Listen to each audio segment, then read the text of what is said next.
మతాన్ని తీసుకొచ్చేసి జగన్మోహన్ రెడ్డి గారి మీద బురదలేటటువంటి కార్యక్రమం చేస్తున్నారు. సిగ్గుండాలంటున్నా. అది కూడా పవన్ కళ్యాణ్ గారు మాట్లాడితే టక్కన మెలకు వచ్చినట్టు మాట్లాడతాడు ఆయన ఇప్పుడు ఆదేశించగానే. అసలు నువ్వు ఏ ధర్మాన్ని పాటిస్తున్నావు నేను అడుగుతా ఉన్నా. సూటిగా డిప్యూటీ సీఎం జనసేన అధిపతి అయినటువంటి పవన్ కళ్యాణ్ గారిని నేను సూటిగా అడుగుతా ఉన్నా, అసలు నువ్వు ఏ ధర్మాన్ని పాటిస్తున్నావు? నేనేం కొత్తగా చెప్పవసరలా. ఆయన మాటలు ఒకసారి పెట్టుకు వినండి మీరు చూస్తే టీవీలో యూట్యూబుల్లో. నేను బాప్టిస్టు మతం తీసుకున్నాను ఒకసారి సర్వమతాలు మాకు సమానం అన్నాడు ఒకసారి. ఇవాళేమో సనాతన ధర్మమే నా ధర్మం అన్నాడు. ఒకసారి అంటాడు మా నాన్నగారు కమ్యూనిస్ట్ సెంట్రల్ బోర్డులో మెంబరు, తర్వాత ఏదో ఉద్యోగం వచ్చే SIC అయ్యాడు కానీ కానిస్టేబుల్ అయ్యాడు కానీ మా నాన్నగారు communist party central board member, కనిపించే కాల్ చేయమని చెప్పి ఆర్డర్లు వచ్చినాయి. మా నాన్న ఎలాంటి వాడో తెలుసా? మా నాయనేమో దీపారాజుని వెలిగిస్తే దానిలో సిగరెట్ కాల్చుకునేవాడు.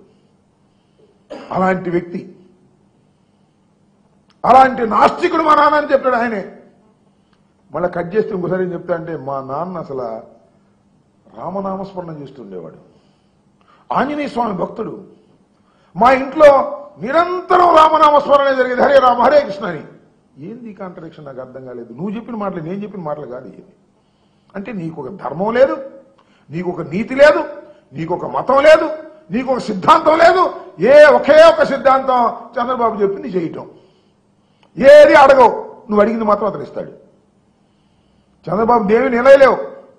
నేను అడుగుతా ఉన్నా, చిన్న చోరీ అని కంపారిజన్ వచ్చినప్పుడు అంటే దాన్ని పట్టుకుని ఎంత రాద్ధాంతం చేస్తున్నారండి నువ్వు చంద్రబాబు నాయుడు గారు, నాకు అర్థం కాలేదు. అంటే మతాన్ని అడ్డం పెట్టుకుని జగన్మోహన్ రెడ్డి గారి మీద నిప్పులు జరగటమో బురద జరగటమో చేసి హిందువులందరినీ కూడా మాకు ఓటేయమని అడిగేటటువంటి ఒక తత్వంతో, నీచమైన తత్వంతో మీరు వాళ్ళు మాట్లాడుతూ ఉన్నారనేది గమనించాలి. మనం చేస్తున్నాం.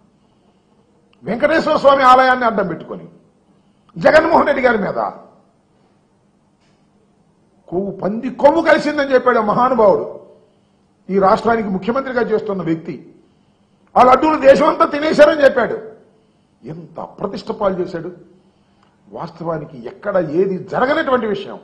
ఇలాంటి దుర్మార్గమైనటువంటి కార్యక్రమాలకు ఇవాళ రాజకీయంగా ఉపయోగించుకోవాలి, దైవాన్ని రాజకీయంగా ఉపయోగించుకోవాలి. శ్రీ శ్రీ శ్రీ శ్రీ వెంకటేశ్వర స్వామి దేవాలయాన్ని, వెంకన్నని, తిరుమల తిరుపతి దేవస్థానాన్ని రాజకీయంగా అడ్డం పెట్టుకొని జగన్మోహన్ రెడ్డి గారి మీద బురదలాలి, మరొకరి మీద బురదలాలి అనేటువంటి ఒక మహాపాప కార్యానికి మీరు చేస్తున్నారే, దీన్ని సహిస్తారా ప్రజలు అని అడుగుతా ఉన్నా. ప్రజలు కాదు, దైవమే సహించదు. అందుకని కూటమి ప్రభుత్వం అధికారంలోకి వచ్చిన తర్వాత ఎన్ని పాపాలు జరుగుతున్నాయి మీరు చూడండి. దేవాలయాల్లో తొక్కిసలాట్లు చచ్చిపోతున్నారు. తిరుమల తిరుపతి దేవస్థానంలో ఎప్పుడు జరగలేదు. ముక్కోటి ఏకాదశికి పోయిన సంవత్సరం తొక్కిసలాట్లు 7 చచ్చిపోయారు. మొత్తం చరిత్ర మొత్తంలో ఎప్పుడు జరగల. సింహాచలంలో గోడకూలి అక్కడ చచ్చిపోయారు. ఇప్పుడు జరిగిందా జగన్మోహన్ రెడ్డి గారి టైంలో? ఎందుకంటే ధర్మాన్ని 100కి 100 పాళ్ళు ఆచరించడానికి ప్రయత్నం చేసినటువంటి వ్యక్తి జగన్మోహన్ రెడ్డి గారు. అందుకని జరగదు అక్కడ. భగవంతుడు ఆశీస్సులు మాకున్నాయి, మీకు కాదు. దుర్మార్గం ఇవాళ.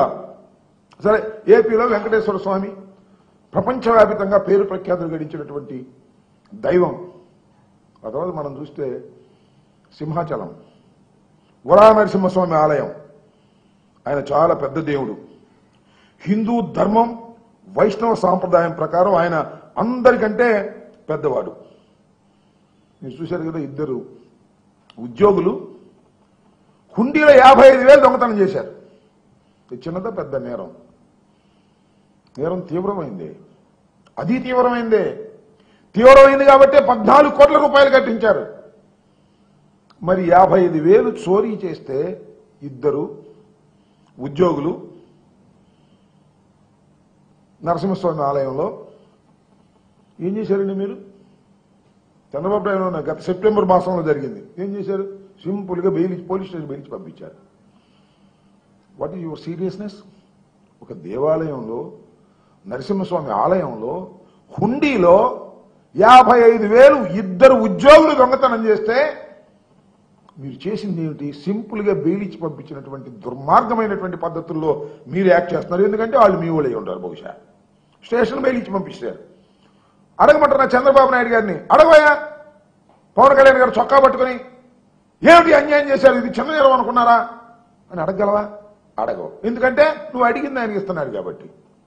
ఆయన నువ్వు అడిగింది ఇస్తున్నాడు కాబట్టి సమయం వచ్చినా నువ్వు అడగాల్సిన పద్ధతుల్లో అడగలేని దౌర్భాగ్యమైన పరిస్థితుల్లో నువ్వు ఉన్నావు. అదే నీ పొలిటికల్ రాజకీయ దారిద్ర్యం. నువ్వు రాజకీయ దారిద్ర్యం నుంచి బయటకు వస్తే నీకు ఏదైనా ఉపయోగం ఉంటుంది తప్ప నువ్వు మునుగుతున్నావు, నీ క్యాడర్ని ముంచుతున్నావు, నీ పార్టీని ముంచుతున్నావు. అన్నీ కూడా ఆయనకి డప్పు కొట్టేటటువంటి కార్యక్రమాలే ఇవాళ మీరు చేస్తున్నారు అనే విషయాన్ని మర్చిపోతున్నారు పవన్ కళ్యాణ్ గారు. తిరుపతి చోరీ గురించి మాట్లాడతారు. ఇప్పుడు చెబుతున్నారు పట్టు వస్త్రాల పేరు మీద స్కామ్ జరిగింది అని. జగన్మోహన్ రెడ్డి గారు చెప్పారు, ఎంక్వైరీ చేసుకోండి. ఇది 2015 నుంచి ఆ కంపెనీ సప్లై చేస్తున్నట్టు పట్టు వస్త్రాలు. విచారణ చేసుకోండి. అది కూడా పరకామణి కూడా విచారణ జరుగుతూ ఉంది. ఇది కూడా విచారణ చేసుకోండి. ధర్మాన్ని పాటించటంలో మా ప్రభుత్వం కన్నా మించిన ప్రభుత్వం కాదు మీదని కూడా ఈ సందర్భంగా నేను చెప్పదలుచుకున్నాను. సార్, చంద్రబాబు నాయుడు గారి గురించి ఆలోచిస్తే ఎన్ని దుర్మార్గాలండి చంద్రబాబు నాయుడు గారు. 2019లో పవన్ కళ్యాణ్ గారు చంద్రబాబుతో లేరు. అందుకని ఆయన లౌకికవాది. అప్పుడు అందరూ సమానం, అందరూ ఉండాలి అని లౌకికవాదం పెట్టి పార్టీ కంటెస్ట్ చేసింది. అంటే ఓటు చీల్చేయాలి అని. ఇవాళేమో లౌకికవాది కాదు, ఇవాళ సనాతన ధర్మాన్ని పాటించేటటువంటి వ్యక్తి రోజుకు ఒక అవతారం వేస్తారు. ఎన్ని వేషాలండి, ఒక్కొక్క ఎన్నికలకు ఒక్కొక్క వేషం. ఇప్పుడు ఆయన వచ్చిన తర్వాత 3 ఎన్నికలు జరిగినట్టు ఉన్నాయి. 3 ఎన్నికలకు 3 వేషాలు. మరి వచ్చే వేషం ఏం వేస్తాడో నాకు తెలియదు.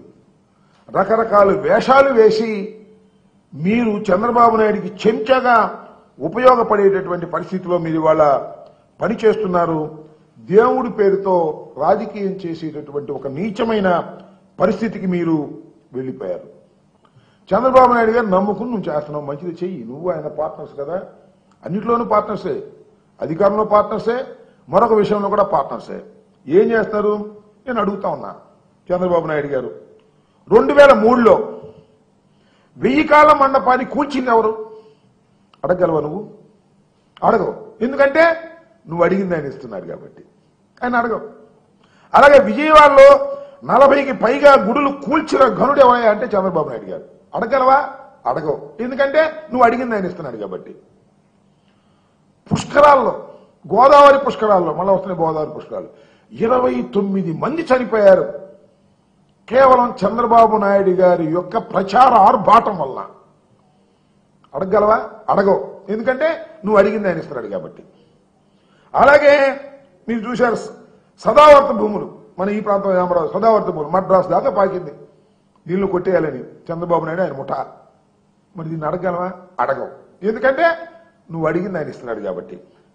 ఆలయ భూములన్నీ కూడా తన వాళ్ళ కట్టబెట్టాలనేటువంటి ప్రయత్నం చేశాడు చంద్రబాబు నాయుడు గారు.